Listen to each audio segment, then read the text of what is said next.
Ito ay rated SPG, striktong patnubay at gabay ng magulang ang kailangan. Isang mapagpalang araw, mga kapamilya, sa araw ng filing of candidacy, pilit pa ring inudyo ka ni Olivia si Tanggol na umatras dahil tiyak umanong madugo ang magiging laban nito sa pagka-mayor.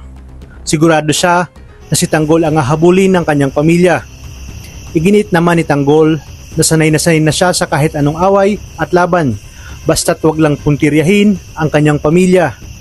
Balak pa sanang tumakas si David matapos siyang makorner ni Miguelito, ngunit hindi ito umubra at tinamaan siya nito sa paa. Kaya naman halos maihisa sa lawal si David dahil sa takot na baka tuluyan na nga siya ni Miguelito. Harap-harapan namang pinatatamaan ni Miguelito si Tanggol patungkol sa pagiging umangmang nito umano at walang pinag-aralan at wala itong kakayahan na maging mayor. Nagsimula na siyang manira, ngunit matapos ito, si Tanggol pa rin ang isinisigaw ng taong bayan.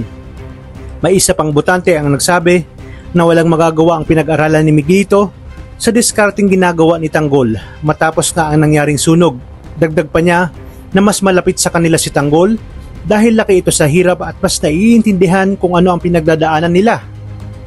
Bigo naman si David na tapusin si Tanggol dahil sa bigla ang pagdating ng mga tauhan ni Ramon. Agad kasing tinawagan ni Don Julio si Ramon na magpadala umano ng tao dahil batid niyang pinag-iinitan na si Tanggol ng mga kalaban at yun ay ang mga gerero. Anumang oras, nanganganib ang buhay ni Tanggol.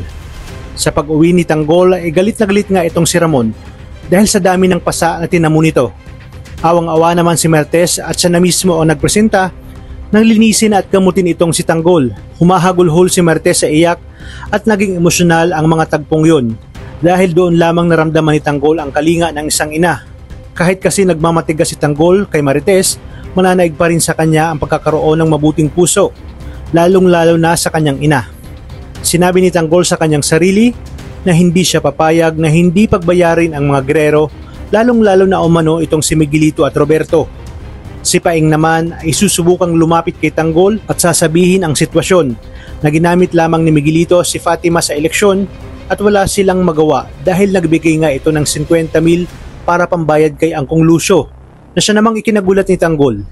Inilahad niya kay Paeng na kilala niya umano si Lucio, kaya ibinalik ni Tanggol ang 50,000 ni Miguelito at nagkaalaman na rin dahil hinarap na ni Fatima ang kanyang takot, hinarap niya ang kanyang pamilya at lahat ng sekreto ay ibinunyag niya na.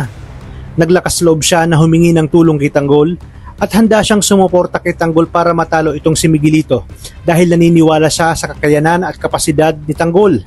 Dagdag pa ni Fatima na wala na siyang ikakahiya kahit na i-blackmail pa siya ni Miguelito.